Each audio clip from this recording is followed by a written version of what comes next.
Assalamualaikum warahmatullahi wabarakatuh. Halo semuanya, bagaimana kabarnya? Semoga senantiasa dalam keadaan sehat.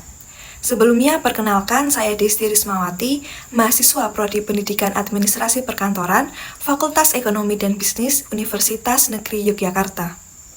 Video ini saya buat guna memenuhi tugas ujian tengah semester mata kuliah media pembelajaran yang diampu oleh Bapak Dr. Sutirman SPD MPD serta Bapak Wahyu Hidayat SPD MM. Baik teman-teman, pada kesempatan kali ini kita akan membahas salah satu submateri dari chapter korespondensi, materi untuk SMK Manajemen Perkantoran dan Layanan Bisnis, yaitu bentuk dan bagian-bagian surat resmi atau surat dinas. Ada dua pokok bahasan yang akan kita bahas pada kesempatan kali ini. Yang pertama yaitu bagian-bagian surat resmi atau surat dinas, dan yang kedua yaitu bentuk-bentuk surat. Bagian-bagian surat resmi ini sendiri terdapat 15 bagian. Di sini kita akan membahas dari kop surat sampai dengan inisial. Bagian pertama dari surat yang letaknya paling atas yaitu kepala surat atau kop surat. Kop surat ini berguna agar mudah mengetahui nama dan alamat suatu instansi atau organisasi yang mengirimkan surat. Unsur pokok dalam kepala surat ini sendiri yang pertama yaitu yang A, itu merupakan logo yang umumnya terletak di sebelah kiri. Kemudian pada nomor 1B itu merupakan nama dan alamat instansi. Pada bagian nama ini ditulis dari instansi yang paling tinggi menuju berangsur-angsur ke instansi yang rendah. Kemudian pada alamat instansi dituliskan seperti alamat, nomor telepon, dan kode pos dari instansi tersebut. Perlu diperhatikan bahwa penulisan nama, telepon, nomor tidak boleh disingkat. Selanjutnya nomor 2 yaitu nomor surat. Nomor surat untuk setiap instansi atau lembaga berbeda-beda sesuai dengan identitas kantor tersebut.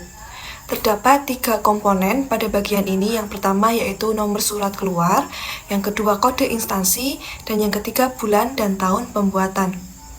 Perlu diperhatikan teman-teman bahwa aturan penomoran pada surat ini mengikuti petunjuk instansi masing-masing. Pada contoh dari surat di samping yaitu nomor suratnya 14-UN37-SU-4-2024. 14 merupakan nomor dari surat keluar. UN37 merupakan identitas dari instansi pembuat surat tersebut.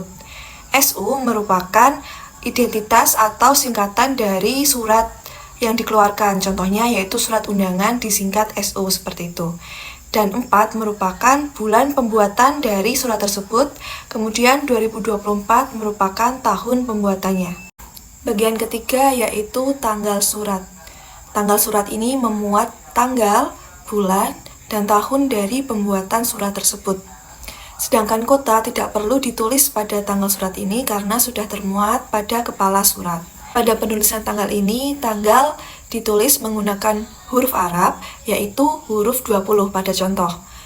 Misalnya pada angka tanggal 5, itu ditulis angka 5, bukan 05 seperti itu. Kemudian, bulan tidak diperbolehkan untuk disingkat. Seperti bulan April ditulis lengkap bulan April, bukan APRL. Bagian keempat yaitu lampiran.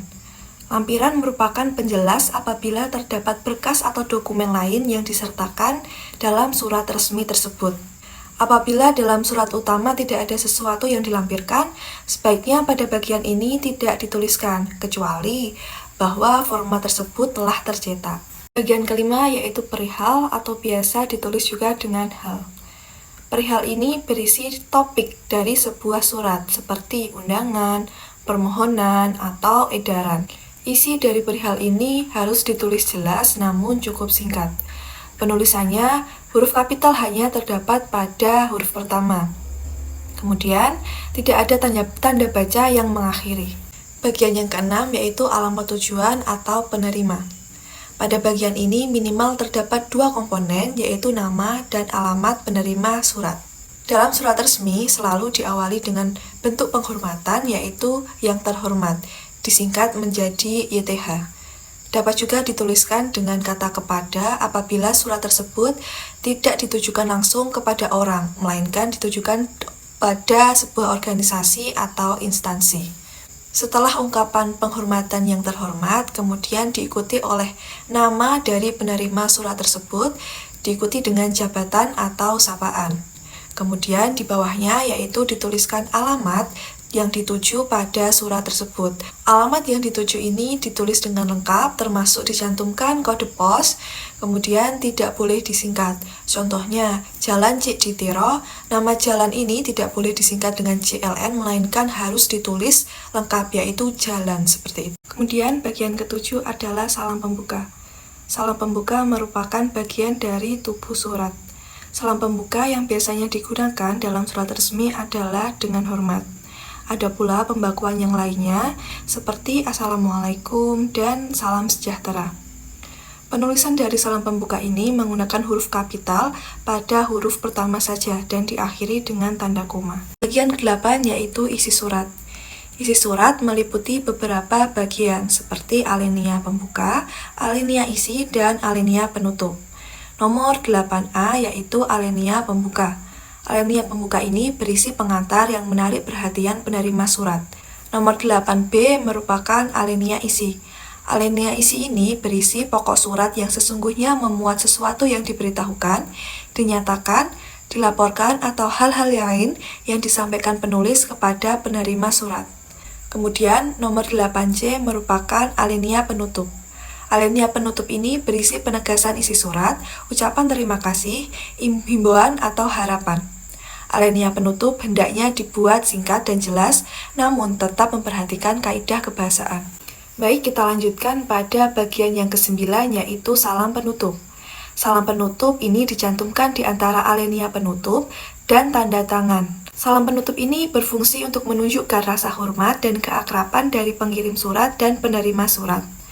Aturan penulisan salam penutup ini sama dengan salam pembuka, yaitu huruf awal ditulis menggunakan huruf kapital, kemudian diakhiri dengan tanda koma. Bagian ke-10 yaitu jabatan. Pada jabatan ini ditulis jabatan dari orang yang mengirim dan mengesahkan surat tersebut. Kemudian bagian ke-11 dan bagian ke-12 merupakan tanda tangan dan cap. Tanda tangan dan cap ini merupakan bentuk pengesahan dari orang yang mengirimkan surat tersebut. Bagian nomor 13 yaitu nama terang dari pemberi cap, tanda tangan, dan pengirim surat. Nama terang ini hendaknya ditulis lengkap. Masing-masing nama diawali dengan huruf kapital dan tidak perlu diapit dengan tanda kurung atau digaris bawahi. Lanjut pada bagian nomor 14 yaitu tembusan. Tembusan ini bersifat opsional, boleh dituliskan atau juga boleh tidak dituliskan. Pencantuman tembusan berarti bahwa surat tersebut juga dikirimkan kepada nama yang tertera, agar nama tersebut mengetahui perihal surat yang dikirimkan. Oke, bagian yang terakhir yaitu inisial. Inisial mengacu pada kode yang berupa singkatan nama orang yang mengonsep dan mengetik surat. Kode pertama menyatakan inisial pengonsep surat, dan kode kedua merupakan inisial pengetik dari surat tersebut. Nah, teman-teman, itu tadi merupakan 15 bagian surat dan contoh dari penulisan surat resmi atau surat dinas. Baik, kita lanjutkan untuk bentuk-bentuk surat ya. Baik, teman-teman, kita lanjut ke pembahasan kedua yaitu bentuk-bentuk dari surat resmi. Di sini kita akan membahas 5 bentuk. Yang pertama yaitu bentuk full block style atau bentuk lurus penuh. Full block style merupakan bentuk surat yang penulisannya mulai dari pinggir sebelah kiri. Artinya, mulai dari tanggal, salam penutup, tanda tangan, cap, jabatan, nama terang, seluruhnya pada sebelah kiri. Teman-teman bisa melihat contoh format dari bentuk full block style ini pada nomor 1. Kedua yaitu bentuk block style atau bentuk lurus. Pada dasarnya, format ini sama dengan surat bentuk full block style. Perbedaannya terletak pada penempatan tanggal, salam penutup, nama terang, jabatan, tanda tangan, dan cap yang diletakkan di sebelah kanan surat. Teman-teman bisa melihat contoh format dari surat bentuk block style ini pada nomor 2. Lanjut pada bentuk surat nomor 3 yaitu bentuk semi block style atau bentuk setengah lurus. Pada hakikatnya, bentuk ini sebenarnya sama dengan bentuk surat sebelumnya yaitu surat bentuk lurus. Perbedaannya terletak pada penulisan isi surat dan tiap alena baru menjorok atau masuk ke dalam. Pada praktiknya, surat dengan bentuk ini banyak dipergunakan oleh perusahaan-perusahaan. Format dari semi-block cell ini dapat teman-teman lihat pada nomor 3. Oke, surat bentuk selanjutnya yaitu indented style atau bentuk lekuk. Surat indented style ini mirip dengan surat format semi-block style. Perbedaannya, penulisan alamat pada surat tidak rata dan berbentuk seperti tangga, serta setiap alinea baru menjorok ke dalam. Teman-teman bisa melihat format ini yaitu pada nomor 4. Dapat teman-teman perhatikan. Bentuk terakhir yang akan kita bahas yaitu bentuk hanging paragraph atau bentuk menggantung. Format ini sebenarnya sama teman-teman dengan format surat block style nomor 2 tadi. Perbedaannya pada penulisan alamat dan alinea isi surat. Setiap alinea pada baris pertama ditulis rata kiri, sedangkan baris berikutnya menjorok ke dalam. Contoh formatnya terdapat pada nomor 5. Kesimpulannya, surat resmi memiliki struktur baku yang terdiri dari 15 bagian, yaitu kop surat, tanggal, nomor surat, lampiran, perihal, alamat tujuan, penerima, salam pembuka, isi surat, salam penutup, jabatan, tanda tangan, nama terang, tembusan, serta inisial. Penulisan dari surat resmi ini juga dapat dilakukan dengan berbagai format, di antaranya yaitu format full block style, semi-block style, indented style, hanging paragraph style, sesuai dengan prosedur atau aturan yang berlaku dari masing-masing perusahaan. Baik teman-teman, itu tadi merupakan pemaparan materi mengenai bagian dan bentuk dari surat resmi. Semoga apa yang saya sampaikan pada kesempatan kali ini dapat bermanfaat. Kurang lebihnya saya mohon maaf, saya akhiri. Wassalamualaikum warahmatullahi wabarakatuh.